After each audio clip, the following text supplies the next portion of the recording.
Yes.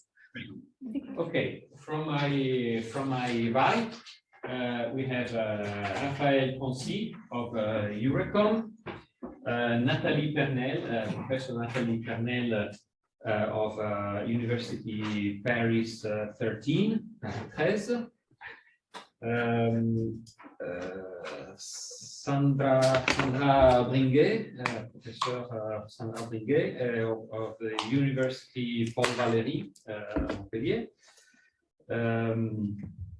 Marie-Christine Rousset, Professor at the University of Grenoble.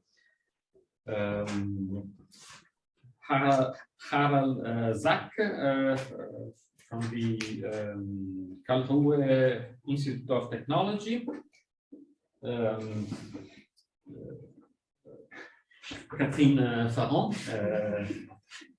from our university, also thesis supervisor, and the thesis co-supervisor,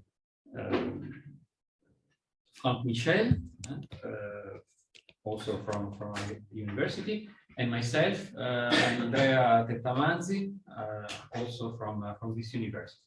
Okay, so Antonia, you have 45 minutes to present your works, starting from now. The floor is yours. Okay, thank you. Okay, so good morning, everyone, and thank you for being here. Today, I will be presenting the work that I did during this PhD with my advisor, Catherine Farron and Franck Michel. The title of my presentation is Towards an Interpretable Model of Learners in a Learning Environment Based on Knowledge Graph. So in the last decades, we saw the evolution, the transition of education to the online world, giving birth to what is known as education, mainly thanks to the development of the web technologies. Indeed, we have more and more platforms that allow us to learn anything, anywhere, and at any moment. We have, for example, a platform like Mock Platform, or we have an application to support traditional education like Moodle for university, and we have even real university online with the Open University. And even if we take a look at the trend of the global mobile education market, we see an exponential trend that confirms the importance of this phenomenon. But all these tools that are there at our disposal right now, they are far from being perfect. Indeed, it's known that, for example, Mock Platform, they have very high dropout rates, around 90%. And the recent COVID pandemic shed the lights on very important issues related to the transition to online education for the students. Among them, we have the lack of engagement of students that are forced from traditional education to online education. And we have the unsuitability of the evaluation through standardized tests that cannot take into account the diversity of students as a human teacher would do. So to be able to improve these tools, we need to think about more engaging solutions for the users that are able to adapt to the knowledge level of the students and to their learning habits. And the first step to be able to do that is to model the process of human learning. And this problem is normally solved by the knowledge tracing task, which goal is to model the students' knowledge acquisition process over time, so that we can predict the performance of the students on future interaction with the learning material. And even though this concept is becoming more and more important in recent days, we have that is not new at all. Indeed, we can find the first mention to the knowledge tracing in 1950s in the theory of mental test, and the first mathematical formalization in 1960 with the item response theory that has been extended several times and in several ways throughout the years. And throughout the same years, we also had different knowledge tracing approaches that are based on diverse mathematical models. For example, the Bayesian knowledge tracing that is based on the hidden Markov model. We have additive factor model and is extension performance factor analysis. And in 2015, we have the first deep learning approach with deep knowledge tracing. More recently, we have a last approach based on a factorization machine known as knowledge factorization machine. But it is really interesting to analyze what happens here in the last 7 to 10 years. What we have that deep knowledge tracing was a game changer, introducing deep learning for knowledge tracing task, and we have the appearance of a plethora of models that are based on neural network and deep approaches in general. But all these approaches that we have so far, they become better and better in predicting the performance of the students, but they still have several limitations. For example, they tend to oversimplify the description of the learning environment because the prediction that is done by these approaches is normally based on really limited amount of information. Normally, for example, the identifier of the students, the identifier of the question that the student is solving, and the skills that are involved in the question, but nothing more than that. While in real environments, we have many more factors that can affect the learning of the student. For example, the difference between hard and soft skills, or the ability to work in a group, or the hierarchical organization of the learning material. These are all factors that can influence the student performance. Then we have one of the most well-known problems related to deep learning, that is the need for a large quantity of data, and therefore also for a pretty long time to train properly these models. And finally, we have the issue of lack of explainability, because many of these, even though these models become better and better in predicting the performance of the students, we don't have any explanation on how this prediction is made. And this is very important in this context for two main reasons. That is a pragmatic reason, because if we know why a student is predicted to fail, we can help him more effectively to improve it. And also for an ethical reason, because we want to be sure that if a success or a failure of a student is predicted, there is no bias in such decision.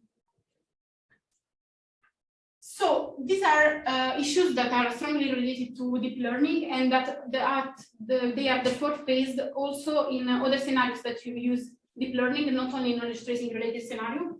And in recent years, we have that there is more and more research efforts to try to conjugate deep learning approaches with symbolic AI, in particular knowledge graph. And why we tend to do that? Because by using knowledge graph, we can inject prior knowledge in our model, and there are more and more research work that are trying to seek the explainability of the models with the support of knowledge graphs. And how is this done? Well, very often what we see in use are knowledge graph embeddings that are the embedding of the element in the knowledge graph in this case. So an embedding is simply a vector that represents the main feature of our element. We can have word embeddings, we can have graph embeddings, like in this case. So what happens when we compute the graph embeddings is that we compute a vector representation for each one of the elements in the graph, an edge or a node. So what we want to do with this thesis is actually to explore if and how knowledge graph can be used and useful for providing better solution to the knowledge tracing problem. In other words, we would like to propose new knowledge tracing models that can exploit the whole description of the learning environment by using knowledge graph. And we want after to investigate the interpretability of the model that we propose. Most of the work that has been done during this PhD was based on the data coming from the CIDES platform, that is the Intelligent Health Education System in France, and basically is the platform that is used by all the French medical schools. And through this platform, university can create tests, and all the French medical students can train and take exams using this platform. And of course, all their traces are registered, training traces and test traces. And in the context of the ANR project CIDES 3.0, we tried to evolve to improve this platform by using semantic web technology and AI to provide personalized learning services. And one of the first achievements of this project was the creation of CIDES, a knowledge graph representation of the data that we have on the CIDES platform. And this was created by the League Laboratory in Grenoble. So what kind of data do we have in CIDES? Well, we have the representation of the educational resources that are in CIDES. So in this case, questions that can be of different type. For example, a multiple answer question, single answer question, or open text question. We have that each one of the questions is linked to one or more medical specialties, in this case, pediatrics. We have that these questions are also linked to the learning objective that represents the skill that is learned or tested through the question. It can be linked to one or more skills at the same time. Each question has a textual content. And it can also have a proposal of answer if the question is a multiple choice question. And of course, each one of the proposal of answer have a text.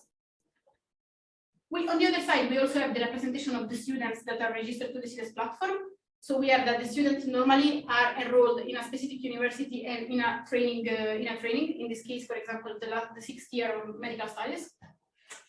And of course, we have all the traces from the students. So all the answers that were given by a student. So an answer is done by a student and corresponds to a specific question. At the same time, for each answer, we can have the nodes that represents the action to answer, that are the single actions that are made by the student when answering the question. That normally correspond to the selection of a proposal. So for each one of the selected proposal, we have an action to answer. In this case, it's a wrong proposal that was selected. Then we have that each answer has a timestamp and has also a result that is a literal between 0 and 1. Of course, there are a lot of other elements that are represented in the ontocydus knowledge graph, but we limit ourselves to this one because they are the most important for our objective, for our goal. In ontocydus, so we have 569 million answers to 1.8 million questions done by 173,000 students, for a total of more than 2.2 billion triples. So what do we do with this data? Well, we start by trying to answer our first research question. That is, how can we exploit knowledge graph for knowledge tracing purposes? In other words, what we want to do is to propose a new model which can exploit the content and the structure of the ontocydus knowledge graph to predict the performance of the students. The first step to try to give an answer to this research question was done with our first contribution, a knowledge graph enhanced learner model that was published in ECO 2020. And in this contribution, we started by using a state-of-the-art approach and extended it to take advantage of the knowledge graph. So our first question in this for this model was, how can we model the student learning process in ontocydus? So we evaluated the state-of-the-art knowledge tracing technique, and we identified the best set of features among the state-of-the-art features that could model the learning process of a student in ontocydus. And after, we tried to understand how we could exploit the ontocydus knowledge graph to improve our prediction. And our idea here was to inject information about the graph structure through the graph embeddings into our model. So how does it work exactly? We have an ontocydus sparkle endpoint that we queried to extract information, to extract a data set, and we completed some features from that. We used a state-of-the-art knowledge tracing approach to compute the performance of the students on the single questions. And in particular, we chose as a state-of-the-art knowledge tracing approach deep factorization machine, because it's an approach that is very flexible and allows us to play with different set of input features. It gives us very good performance on our data, and also encompasses special cases, other models that we saw in the state of the art. Instead, as a set of features for to input into our deep factorization machine, we chose a combination of state-of-the-art features that include the student ID, the question ID, the number of times that the student tried the question, the number of times that he failed, the number of times that he succeeded, estimation of student ability, and estimation of question difficulties. We tried several combinations of these models. So in this case, we have that each one of the letters in the name of the model represents one of the features. And we discovered that the best model for us was the model combining all the state-of-the-art features: student ID, question ID, number of failures, number of success of the students, and student estimation for the student ability. And we saw that we have an AUC around 70%. And then what did we do to exploit the structure of the knowledge graph? Well, we started by extracting a subgraph from the ontocydus knowledge graph. In particular, for each one of the answers that we had in our dataset, we extracted a neighborhood that includes information about the students, about the question, the evaluation, the tests that correspond to this answer. And we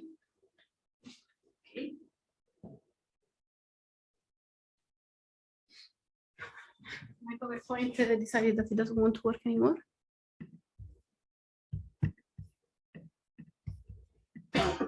Okay. Okay, we're back. Yes. Okay. Let's try again. Then we input this subgraph into Node2Vec to compute the embeddings. And among the embeddings of all the nodes, we chose only the embeddings of the nodes that for us could be important to improve the prediction, that are embeddings of answer, question, and student's node. And what we discovered is that our model was actually better when using the embeddings, and in particular, the embeddings of the answer node. Okay, so here we propose the model that to model the student learning by using knowledge graph. Now what we want to do is to understand when our model works, in which condition, and if it can be generalized to other learning environments and other knowledge graphs. So to do that, what we need to understand is what is the exact contribution of the knowledge graph. Therefore, we need to test what is the influence of the knowledge of the graph embedding models. So how changing the graph embedding models can change the performance of our model, and how changing the structure and the content of the subgraph that we extract can influence the performance of our model. So we started by studying the graph embedding model. So we tried several graph embedding models. As we said, in our first test, we were using Node2Vec, and we saw that we had an AUC of 74%. But what we didn't say is that in this case, we were using Node2Vec, we were using Node2Vec embeddings computed from the undirected knowledge graph. We decided to consider the input knowledge graph as undirected because even though in a knowledge graph, the properties at the edge are directed, the direction of the properties is arbitrary. So in this case, for example, we had that an answer was done by a student, but it would equally make sense to say that a student gave an answer. So we decided to try it first with undirected. Then we decided to check what happened when we were changing the settings of Node2Vec. So we tried the same embeddings but computed from the directed knowledge graph, and we saw that the performance were improving very much. We get to 87% of AUC just by considering the input graph as directed.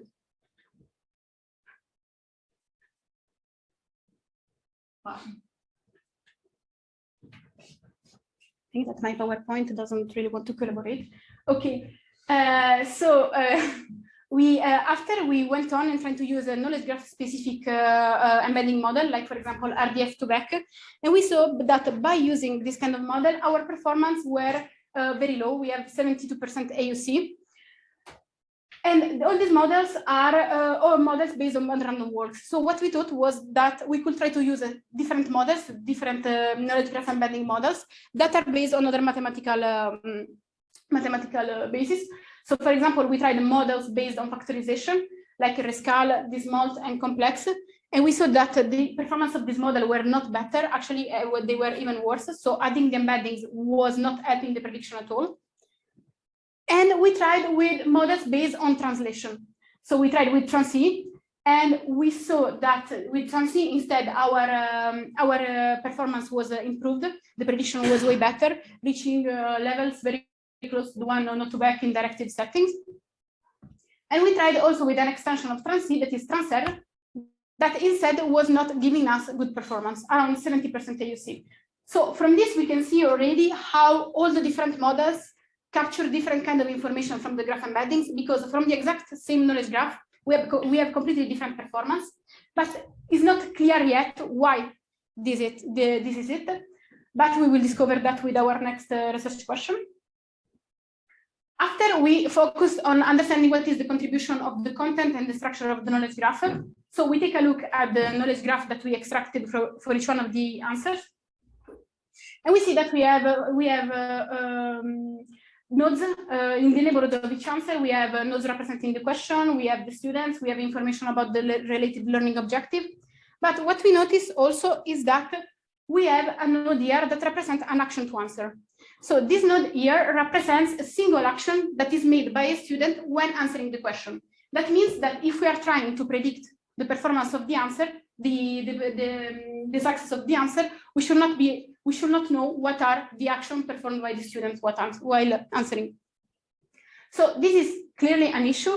And what we tried to do was to remove this node and to recompute the graph embeddings and to feed them into our model. And what we saw was that actually when we were removing these nodes, our graph embeddings were not useful to improve the prediction anymore. Like showing that this node was the only one that actually was important, or this kind of nodes were the only one that were actually important for the graph embeddings and that bear meaningful information for the prediction. We tried several settings by adding, removing information from the knowledge graph, trying to modify the structure of the knowledge graph, but nothing actually helped. And what is curious is the fact that these nodes are so important is totally unexpected, because we don't have actually the information about which proposal of answer was selected while doing the action. So we wonder why these nodes can be so important to improve the prediction or the performance of our students. And actually, our only hypothesis is that some graph embedding models can count the number of selected proposal of answers that corresponds to the number of action to answer nodes that are linked to each answer. So with this analysis, what we discover is that the best performance of our model were obtained when using not-to-back graph embeddings from the directed knowledge graph, that the information that is captured by the graph embeddings changes strongly among different graph embedding models based on the settings, but also based on the structure and the content of the knowledge graph. And of course, that possibly there are some embedding models that can count the number of action to answers related to each one of the answers. So now we add a model that to predict the student outcomes by using knowledge graph. We try to understand how and when it works. And now we want to understand why it gives us a certain prediction. Can we interpret and explain the prediction that our model outputs? In other words, since our model is basically based on graph embeddings, what we want to understand is what is the information that is captured by the graph embeddings that makes our prediction better at the end of the day? Well, to start to do that, we decided to rely on visualization, because we said we want to try to get some insights on what is information encoded by the graph embeddings. Maybe we can go with some visualization. We checked the state of the art, and the only thing that we found is this TensorFlow projector, that is a tool provided by TensorFlow. And how does it work? Well, basically, it allows us to visualize any kind of embedding, word embeddings, text embedding, graph embeddings. So we just upload our embeddings. We apply a technique of dimensionality reduction, so for example, a PCA, and we plot our embedding as point in a 3D space. Then we can select whatever of these points. In this case, these are word embeddings, so we have words. So let's suppose we select diagonals, and we have on the right side the list of the closest embeddings, so the closest words in the embedding space. So what happens here is that we see, for example, that in the case of diagonal, pentagon is the closest word according to the graph embeddings. And with our knowledge of the geometry, we kind of know what is the link between diagonals and pentagons. We know that there is some kind of topical similarity between the two. But what happens if we try to use this tool for graph embeddings? Well, of course, we will see the embedding corresponding to our nodes into the visualization, but we will not understand much because we don't have any information on how the elements in the graph are actually linked in the graph. What is the similarity between them in the graph? So we don't have any information about the knowledge graph structure and the semantic. So what we did to try to overcome this issue was to propose a new visualization tool, Stunning Doodle, that was the object of a publication in ESWC 2022. And what we do with Stunning Doodle is that we offer firstly a visualization of the knowledge graph, so we can upload and visualize any RDF graph. And after we enrich this visualization by adding information coming from the graph embeddings to have a more comprehensive visualization that allows us to see the structure and the semantic of the knowledge graph, and also information from the embeddings so that we can get insights on how they are related. And how does it work exactly?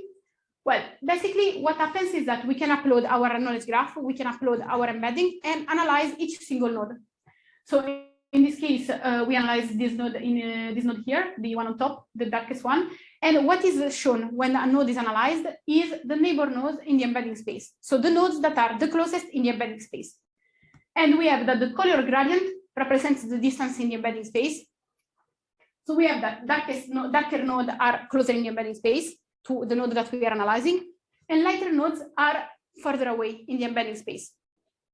But at the same time, we keep visualizing the structure of the graph because the edges that we see here displayed are the link in the knowledge graph. So we can still see the structure of the knowledge graph, but at the same time, we see also the distance in the embedding space through the color. On the right side, we have the list of the neighbor nodes in the embedding space with the distances. And we have that in the actual implementation of the tool, we can use two different distance metrics, the cosine distance that is displayed with a gradient of green, and the Euclidean distance that is displayed with the gradient of violet. So what do we use Standing Doodle for? Well, we can use it to get insights into the information encoded by the graph embeddings. We can use it to analyze and compare graph embeddings computed with different models or with the same model but different settings. And we can use it to try to find what are the best graph embedding settings for our downstream application. But how did we use it for our use case, in the Ontocides use case? Well, if you remember, our problem was this. We had our Ontocides knowledge graph.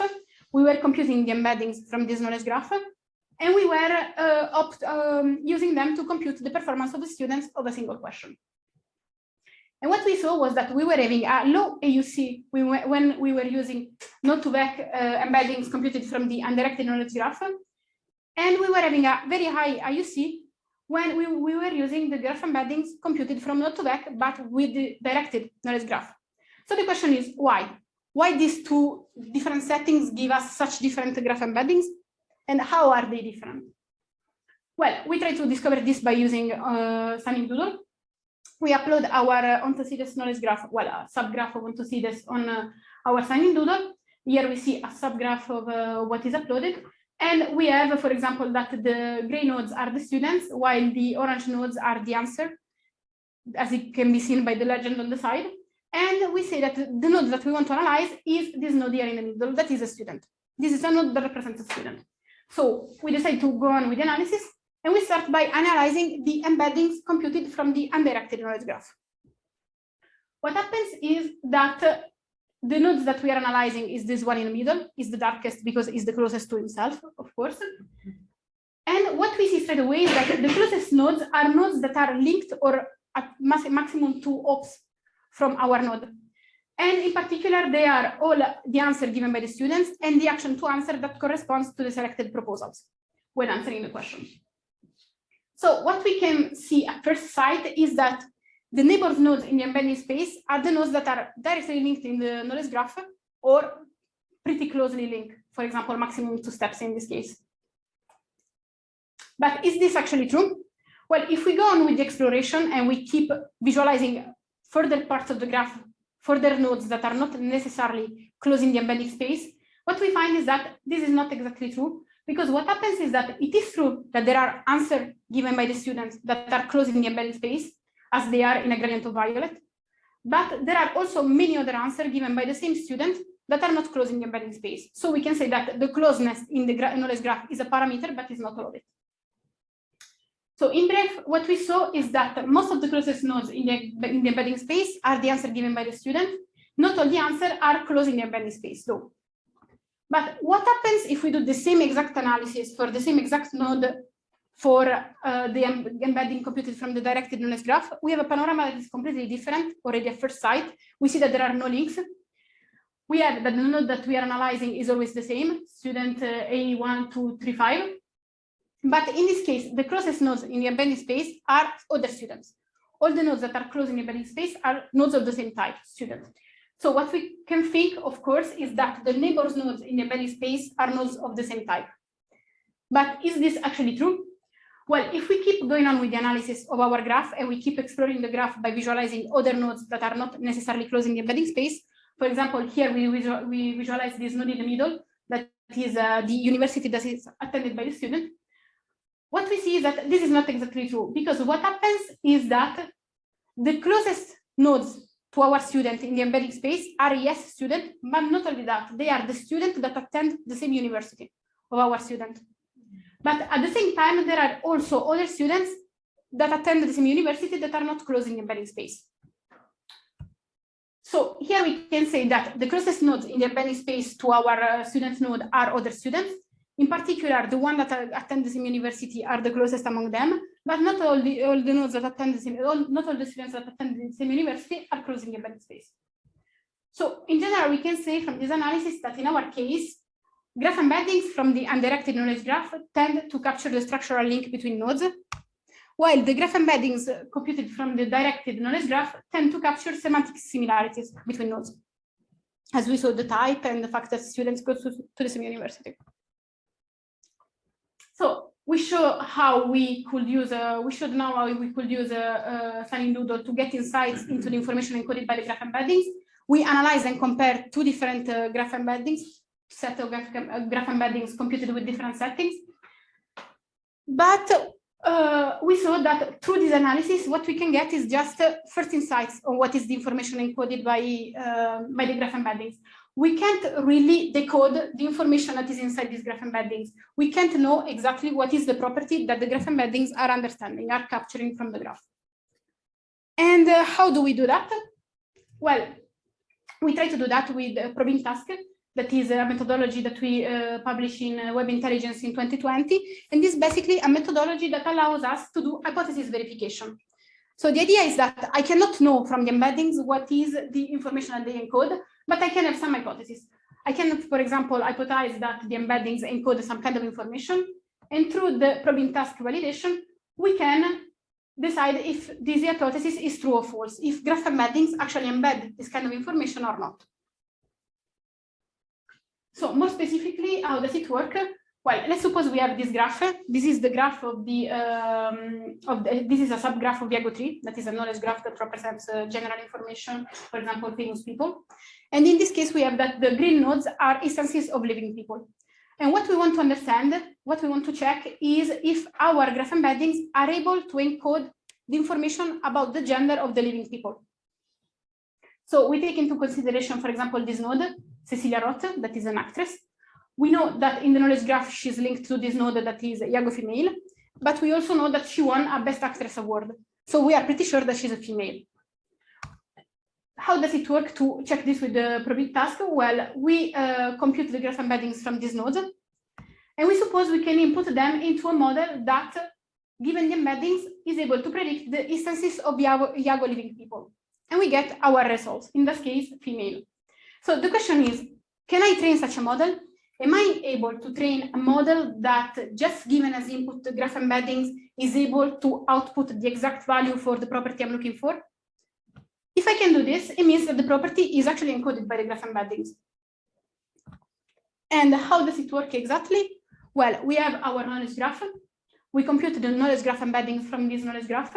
And for each one of the properties that we want to test, we build a dataset in which the input features are the graph embeddings of the nodes that we want to test. And the target, of course, is the value of the property that for which we want to check the encoding. So we take the 80% of this dataset, we train a logistic regression model with a 5-fold cross-validation, and we obtain a trained model. And then we take the remaining 20% and we use it as a test set on our trained model. And we have two possibilities. Either our model performs good on a new data, meaning that the property is actually encoded, or our model does not perform good on the new data, so the property in this case is not encoded. And what can we do with that? Well, in our use case, we can use it to verify the hypothesis that we did during the analysis of our embeddings. We saw that our hypothesis was that some graph embedding models were actually able to count the number of nodes action to answer related to each one of the answer. Therefore, the number of proposals that were selected by the student when answering the question. So we have our subgraph. This is an answer 3, 2, 4, 5. And we have that these two nodes are the action to answer related to this answer. We compute the graph embeddings of this answer. We input them into our model to predict the number of action to answer related to each one of the answer. And we have the results, in this case, 2 action to answer. And what did we find out by trying to train this model? Well, we found out that we were able to train a model that achieved a 92% of accuracy when using the graph embeddings computed from Node2Vec and Transc. While for all the other models, so graph embeddings computed through Rescal, Transr, Complex, and Dismult, the accuracy was very low, around 30%. Meaning that actually in the first case, the embeddings were encoding the information about the number of proposal or selected proposal of answer, while in the second case, they were not. And the particular case is represented by RDF2Vec because we discovered, surprisingly, that these embeddings kind of partially encode the information about the selected proposal of answer. But still, what we saw when we checked the performance of these embeddings in our model was that our model was not behaving so good. He had a very small improvement. And that maybe could be due to the fact that DeepFM was not able to retrieve this information from the embeddings. So now what we did was to propose a first model for which we actually saw that is not properly working in real cases because it's using the information about the selected proposal of answer. Therefore, we come back to our first research question and we try to provide another model to predict the performance of the students on the question. And in particular, how do we do that? Well, we decided to go for a full knowledge graph-based model. And we have a very simple idea that is, let's try to model our knowledge tracing task as a link prediction problem on the knowledge graph. So we suppose that we can represent the whole learning ecosystem as a RDF knowledge graph, and we can reformulate the knowledge tracing task as a link prediction problem. And this work was published as a poster in AIED in 2022. And how does it work? Well, let's suppose that we have this graph representation. So we have a student A that is given answer 1 that corresponds to question 1. What we want to do with the link prediction is just to compute the probability of the link answer 1 as result incorrect or answer 1 as result correct. And the one link that is the most probable will be our prediction for the correctness of the answer. So how does it work in practice? Well, we implemented a four steps framework, in which the first step corresponds to the graph building. So of course, we need to build a knowledge graph that represents our learning ecosystem. In our case, in the case of Ontocides, we already had the graph, of course, but we needed to do a few modifications on the way we represent the correctness of the answer. Because in Ontocides, each answer is represented as correct by using a literal between 0 and 1. And this is not prone for our representation, is not suitable for our link prediction task. So we re-elaborate this part and we say that each one of the questions has 2 options. One is incorrect option and one is the correct option. And the link that we want to predict is the link as selected from the answer to the correct or the incorrect option. So the correctness of the answer is represented like this. An answer can be either linked to the wrong option or to the correct one. In the second step, we have the graph augmentation that corresponds to adding the node that represents the answer that we want to predict, because we suppose that we have in the knowledge graph, we have the representation of the historical learning traces of the student. So whatever the student did so far. So if we want to predict the new answer, we need to add these nodes to our knowledge graph. So in this case, we want to predict the answer A2 given by student S2 to the question Q1. And then we compute the graph embeddings and we carry out the link prediction on this. So what we do basically is to compute the scores for the 2 links. A2 has selected wrong option 1 or A2 has selected correct option 1. So let's suppose that we have this scores. In this case, we have a higher score for the question for the wrong selection for the wrong answer. But after, what we need to do is simply to transform the output of the link prediction into a probability for the correctness of the answer. And what we do is simply to normalize these 2 scores together to get a probability between 0 and 1, an estimator of a probability. So in this case, we have that the result is 0.48, so the answer will be classified as incorrect. So we tried this approach on 3 different datasets, 2 of them coming from Ontocides. The first one related to answer given to the pediatric medical specialty. The second one for the answer given to the cardiovascular medical specialty. And we also tried on a 3rd dataset, that is the assessment dataset, that is the dataset that contains, that comes from the assessment platform. That is a platform that they use in US for students of primary and middle school to train and take tests on mathematical questions. So algebra, geometry, and so on. We compared our model against deep knowledge tracing, and we saw that actually our approach was outperforming deep knowledge tracing on the 3 datasets. And interestingly, also what we discovered was that the model that we use to represent the answer correctness in the knowledge graph for CDES and for assessment were different. So the best model that was giving us the best results for the link prediction on CDES was not the same model that was giving us the best results for the assessment platform. So what we achieved through this contribution is that we propose an approach that is able to represent and exploit all the available information in the learning environment, provides an homogeneous interface for any kind of learning environment, because once we have a knowledge graph that represents our environment, the approach is always the same. There is no need for feature engineering. We don't need to think about what could be the feature in a specific environment that would be useful for the link prediction, for the prediction of the performance of the student. And we don't have any more external models to train, as we had before with DeepFM, and not even to explain, because in this case, the whole prediction is based on the graph embeddings. And at the same time, we discovered that we need to fine-tune the designing choices for the knowledge graph based on the learning environment that we are representing. So in conclusion, what we have is that we started by exploring the use of graph embeddings to predict the student outcomes to question. And we provided a method that is able to exploit all the information about the learning ecosystem by using a simple and a homogeneous interface. We tried to go on and we studied and tried to explain the behavior of the graph embeddings in our case. And we discovered that the graph embedding models, the settings, but also the content and the structure of the knowledge graph are influence strongly the quality of the prediction, and they need to be fine-tuned for different use cases. And finally, we explored the interpretability of our model, and to do that, we developed a first tool to conduct a visual analysis of the knowledge graph embeddings with the knowledge graph, and we proposed an approach to verify the hypothesis on the property encoded by the graph embeddings. For the future, what we want to do is, of course, to keep working on the analysis of the knowledge graph embeddings by extending the visualization of stunning Doodle with a new functionality, for example, the possibility of querying directly a Sparkle endpoint. We want to improve, of course, the performance of stunning Doodle, because right now the bottleneck is, of course, represented by the dimension of the knowledge graph.